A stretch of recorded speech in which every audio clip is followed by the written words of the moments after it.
Nah, sholat kan kadang sih dikai satir. Nah, ya sholat kan partai-partainan. Nah, model sitoke wong wedok kok guri sing lanang kok ngarep. Ana sing model samping. Hadisnya coba takokno, hadisnya kebutuhan niku mau. Aneh-aneh sebelum sholatnya sampai takokno. Mana ada hadisnya perempuan di samping? Zaman Nabi itu di belakang. Sing jare sing sitoke. Mana ada dalil kalau Nabi mewajibkan? Kan Nabi hanya melakukan, tidak mengatakan harus. Di sitanya jawab niku wonten tapi khusus seputar aliran sesat. Mergi kula wau saking dalem, iki kula cerita Kak Anam, cerita Muklisin, cerita. Artinya ngeten nggih, kula nyuwun untuk tema sekarang itu gimana nyikapi aliran sesat. Termasuk sing kula wau awal ngaji menyangkut dukun. Kita iku sing ngaku nabi mungkin terima musotek, tapi praktek sing ngaku pangeran pirang-pirang. Iku mau. Kowe dak anut tanggalku delok mesti untuk musibah, untuk boyo. Muni mesti wah masalah sekali. Cara syariat muni masalah sekali. Tapi kita ini jadi masyarakat gitu-gitu ndak sensitif. Nganggep omongan ngono iku gak mus. Nggih, Mas. Padahal Nabi Muhammad lali gak muni insyaallah pangeran oleh duka gak barbar. Saiki kita duwe kelompok sing seneng dukun padahal sing omongannya main mesti. Mergo iki penting sangat nggih. Kula wingi SMS teng kanca-kanca sing jamaah ngaji kula.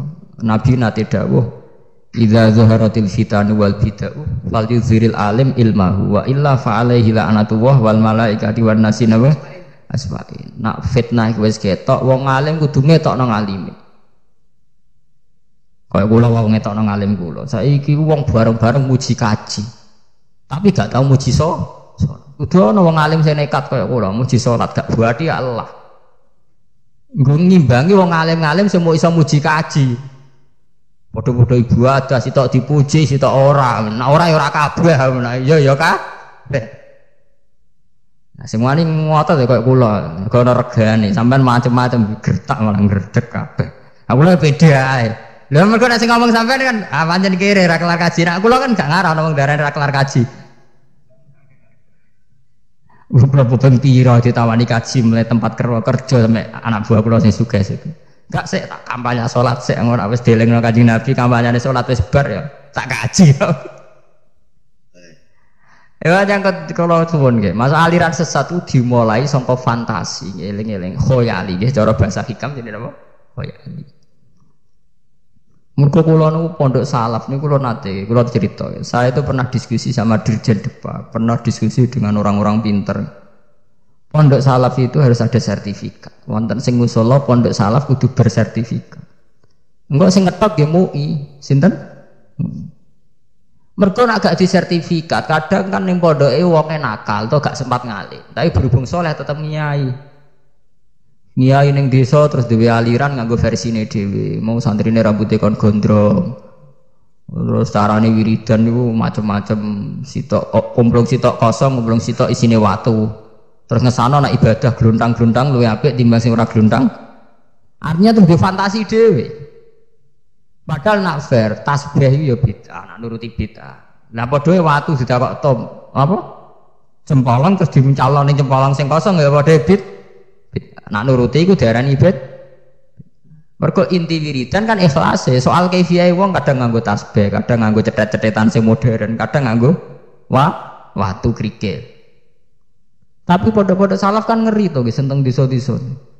Artinya nak sing ijek di guru induk, misalnya di guru teng sarang, nopo teng langitan, nopo ijek lumayan. Mulane sampai ana pepatah takokno bahasa Quran ta'allama bila sayhin fasayhu nopo setan. Wong belajar tanpa guru, gurune setan. Mergo nuruti agama wong di fantasi dhewe-dhewe. Ya akhirnya koyo kasus sinten sing Malang ku Khairi ta sinten? Salat kon bahasa Indonesia. Saiki musoddek. Artinya kan bahwa fantasi ini piyambak. Kalau dia ngerti, sholat itu tujuannya kan eling pangeran. Eling tanpa artinya kan gak iso. Akhirnya dia di ide, nah kalau sholat kan bahasa Indonesia. Ya bodoh kayak kiai di sing santri ini rambutnya kon gondrong, kon mangan, kon tirakat, gak oleh mangan sego, gak oleh ngene-ngene. Itu kan fantasi piyambak. Orang-orang sanate. Sanad zaman Nabi nu pas nyipi teng Gua Hira sangu mangan mboten. Bontot mboten Nabi. Bontot teng hadis sahih Nabi napa? Bontot. Kenapa Nabi bontot? Mergo nak wong ora mangan 3 dina iku yo Mau geliyeng-geliyeng roh fata morgana kok dianggap Jibril. Kelaparan meripat bawur jari roh nur. Jadi ini kula batesi, tapi kula bertendensi hadis bahwa mungkin di antara jamaah sini kan ngerti tonggo aliran macam-macam. Itu artinya kita antisipasi lah, kita harus kembali ke syariat. Mereka pun ribuan, riyen teng Medion, teng Ngawi wonten MTA Masjid Tafsir Al-Quran. Terus saat ini teng Sulawesi nopo aliran Al-Haq, neng kota-kota no aliran semacam paham ya? Al-Quran suci macam-macam. Itu masalah utama kita. Ini awalnya itu kiai-kiai melok ngandil dosa. Mergo kiai-kiai senengane yo barang-barang sing berbau klenik. Akhirnya tepaan sing santri tipikalnya begitu. Sekarang mlebu to, nggih, karek mlebu cara Jawa mundup-mundup malah untuk dalan. Ya itu tadi, karena kita wis ngekei ruang itu. Ruang itu telah kita berikan. Akhirnya saiki mboten terkendali. Ya mulai kula nyuwun kiai-kiai sing biasa manakiban, manakib ku nggih dijiwai artine, termasuk cerita Aus Abdul Qadir ngerti faidan nurun aduan apa fisama. Ngerti cerita-cerita bahwa masalah manakib itu masalah ilmiah. Memang dalam prosesi mungkin nyebelah pitik nggih monggo, tapi teng manakib banyak masalah ilmiah. Untuk manakib wonten cerita ngeten. Niki eling-eling kok goleki meneh. Wong kula nu manakib yo apal, tapi apal kula ora kaya sampean nggo manakiban apal ilmiah iki lho. Wonten wali anyaran ngaku ketemu pangeran. Nggih wonten. Terus ditakoni Syekh Abdul Qadir, apa betul berita wong kok roh apa? Dari Syekh Abdul Qadir, wa musaddiqun fi qauli multabasun alaihi fi amri. Omongane dekne jujur, tapi dekne ngalami iltibas, ngalami guncangan jiwa. Jujur tapi ngalami iltibas. Yaiku pas dekne puncak tok kewalian roh nur. Lah nure dekne fa asraqa nuruhu ala nure dekne berbenturan mbek nurul hakikat. Terus dekne nyangka nurul hakikat iku ainullah.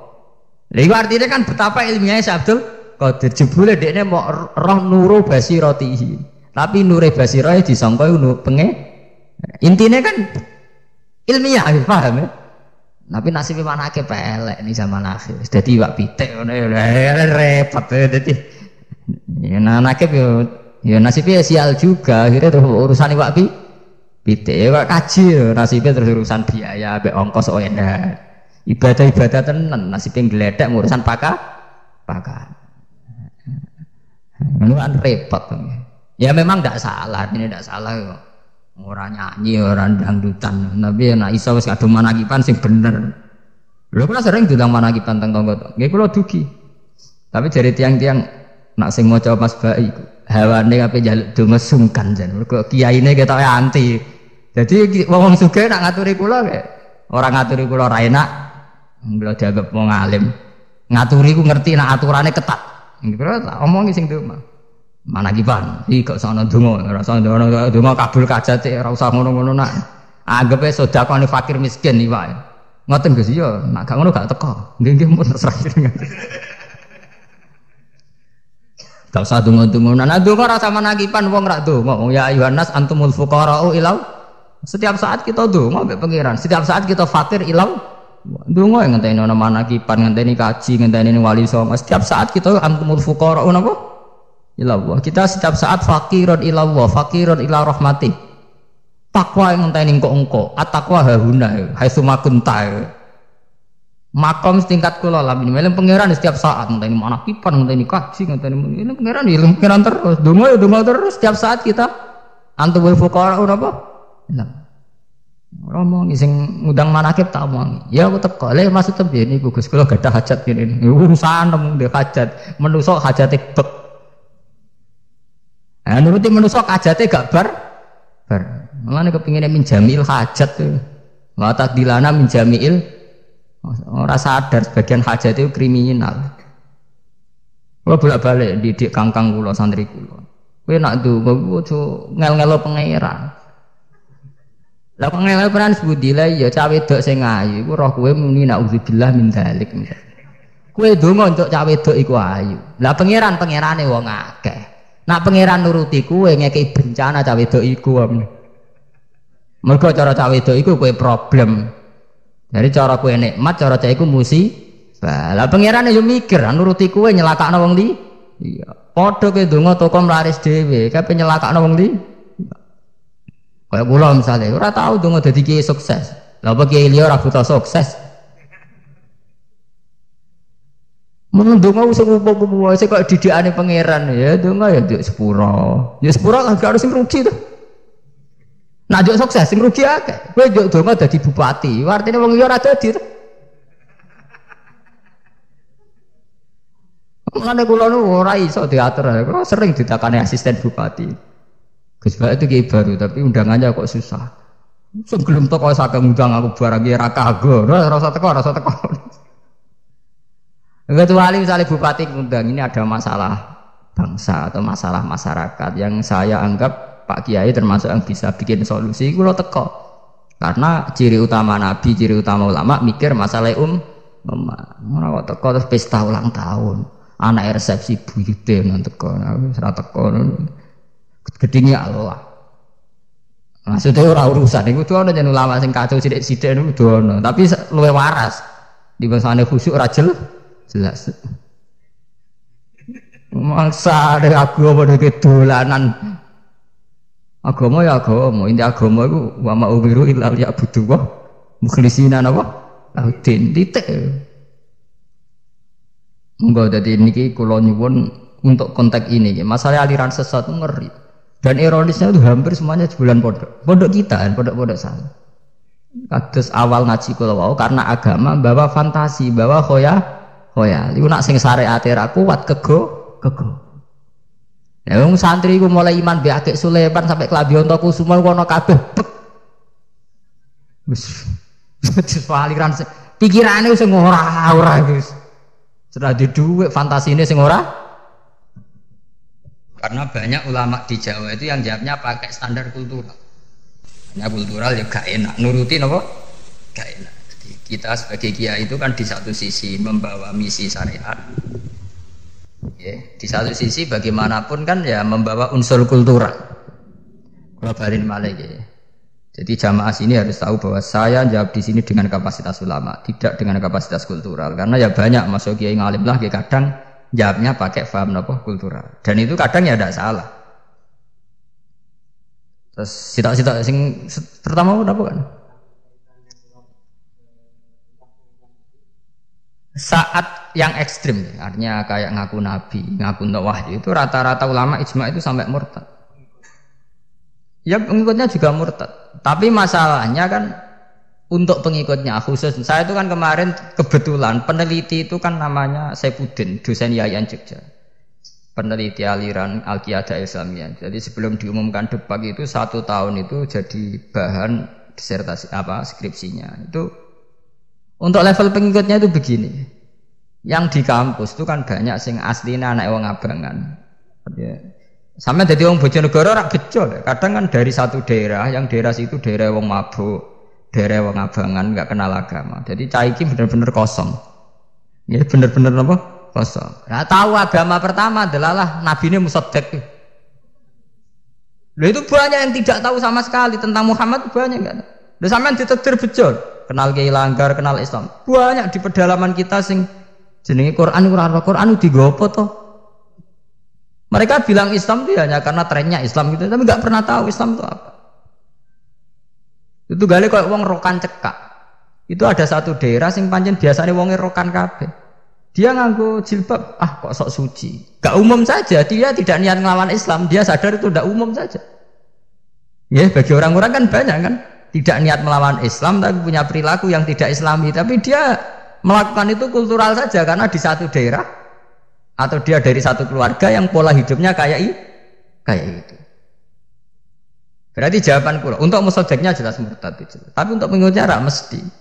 Kalau sebelumnya sudah terisi oleh Islam berarti murtad. Tapi kalau yang sebelumnya belum kan berarti ya belum tahu apa-apa kan, jahil kan nggak kena hukum kan. Untuk jahilnya kan nggak kena apa? Ya kita luruskan, untuk orang lain wajib. Terus untuk musaddiqnya ya iya, tapi untuk yang awalnya tidak tahu. Makanya di kampus itu tidak hanya Qiyadah Islamiyah yang laku, aliran apa saja di kampus laku, karena kadang dari tidak tahu. Itu. Seperti pertanyaan yang kedua tadi, sinten Kang sinten jenengan? Sinten apa? Kang Tekno itu. Di Cirebon saya pernah ketemu sama yang mengikuti JIL. Dia tidak tahu kalau dalam Islam wong lanang oleh poligami. Dia juga nggak tahu bahwa cara agama sebenarnya widadari, tidak tahu. Tahu itu malah setelah baca informasi tentang Islam liberal. Bahwa kalau orang lelaki boleh poligami, ngapain yang istri tidak? Akhirnya dia tergugah rasa keadilannya.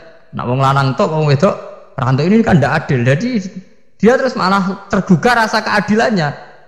Hanya dia tidak pernah melakukan, tidak pernah punya akidah Islam dia. Dia pakai pemikiran yang standar-standar saja, misalnya tentang keadilan, tentang humanisme, tentang begitu-begitu. Yang kemarin yang ditobatkan di Bantul, di Cirebon, di Jakarta itu banyak yang nggak tahu Islam. Dia pede saja, la ilaha illallah. Wong sayadatin sing teng TV, teng CD kan kata. Saya bersaksi tiada Tuhan selain Allah dan Anda Rasulullah, yang pas di depannya musotek.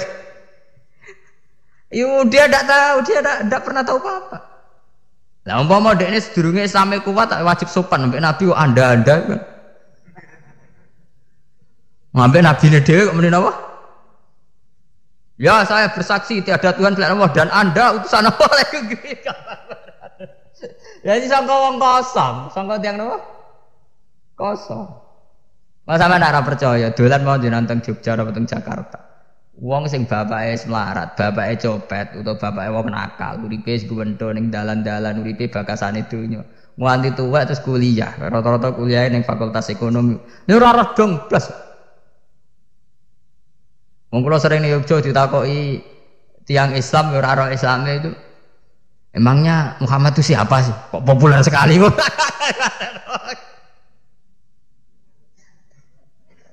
Kok populer apa? Sekali. Lalu takutnya rasional dan ya dia itu nabi dari Arab. Ngapain harus dari Arab Saudi? Memangnya di sini tidak ada udah. Jadi dianggap barang dagangan.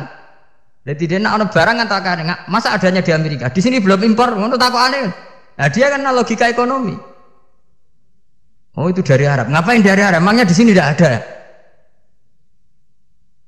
Lu sampean kudu syukur ditakdir mulai cilik kenal kiai langgar penceng bapak kudu syukur. Bagi orang tertentu sing kosong jen kosong blong tenan. Ora kosong seperti ya. Misalnya bae wis ora salat. Bapake ku gendho ning Jakarta uripe ning dalan-dalan. Wis ora tau bersentuhan di masjid. Wong masih tonggolan agak bersentuhan yo. Ya teng daerah Juwono namine Bakaran. Kula gak ada santri kathah teng Bakaran. Niku ana santri angkatan kula, yen ana salat takokane. Enggak ada wong Islam. Salat itu digopo to, bendina ngeleti tekel. Lah orang kaya ini itu dia memang enggak pernah tahu Islam, tapi dia terkenal, Allah itu kenal. Muhammad dia kenal, tapi ya dari mulut ke mulut saja. Lah, orang kaya ini kalau terus di kota ada aliran setelah dia rasionalitasnya hidup lewat intelektual, terus dia disodori pikiran-pikiran liberal, keadilan, humanisme kan tertarik. Karena itu lebih rasional bagi dia ketimbang pikiran-pikiran agama. Paham ya? Nah, akhirnya terus aliran liberal, aliran sesat. Kenapa orang kampus yang terkenal intelek justru paling mudah dirasuki aliran sesat? Ini kan janggal. Di satu sisi terkenal wong kampus orang yang sudah intelek, di sisi yang lain kenapa paling mudah kena pengaruh? Karena mereka intelek tapi dalam hal agama kok kosong. Paham ya? Jadi saya pikir ini juga menjawab pertanyaan Mas Tekno. Jadi ketika disurvei itu masalahnya itu sudah kompleks. Rata-rata dari kosong. Nyatanya yang rata-rata pernah mondok atau ngaji ya standar-standar saja. Kula nu kenal mbek Ulil. Ketika ditanya dari mata ke dari hati ke hati berdialek mbek ngalim mboten pede ya. Ndak, Anda meyakini begitu sebagai keyakinan apa sekedar itu hasil pemikiran yang Anda sendiri masih meraba-raba atau mencari-cari?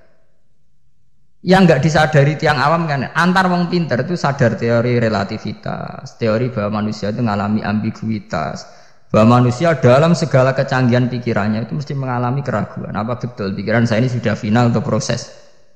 Apa betul pikiran saya ini baru faktor atau akibat?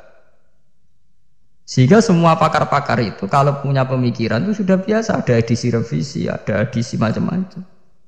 Tapi pengikutnya saja nganggap itu final. Bagi pemikirnya sendiri kadang nganggap itu tidak final. Makanya kayak pertanyaan Mas Tekno itu, apa itu istiadat yang spektakuler? Penulisnya sendiri atau pemikiran sendiri tidak pernah merasa spektakuler. Dia sendiri sebagai pakar, sebagai intelektual menyadari itu proses. Kayak Kunto Wijoyo dulu bikin apa moralitas Islam, terus zaman MH Inun Najib, zaman Cak Nur Kholis dulu, Islam Yes, Partai Islam No, itu orang-orang yang masih mencari. Nyatanya Nur Kholis di akhir hayatnya ikut konvensi Golkar, ingin jadi presiden karena dia sadar Islam Yes, Partai Islam untuk jalan Islam.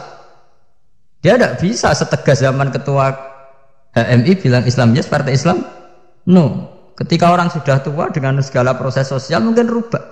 Oh iya, dalam konteks zaman akhir kalau kita tidak dukung salah satu kandidat atau tidak ikut partai politik, lalu lewat mana kan terus begitu.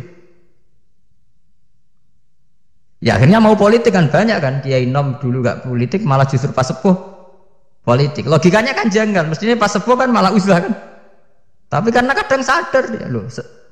Dengan berbagai gerakan moral kok tidak pernah efektif. Tapi kan lewat perpu perda kok lebih efektif.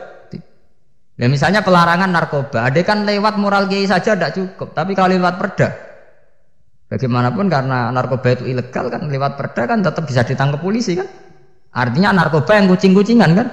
Coba kalau hanya lewat moral kiai, orang narkoba gak berkucing-kucingan. Artinya dengan kekuatan pemerintah kan lebih efektif karena kemudian jadi ilegal kan, jadi barang yang melawan hukum.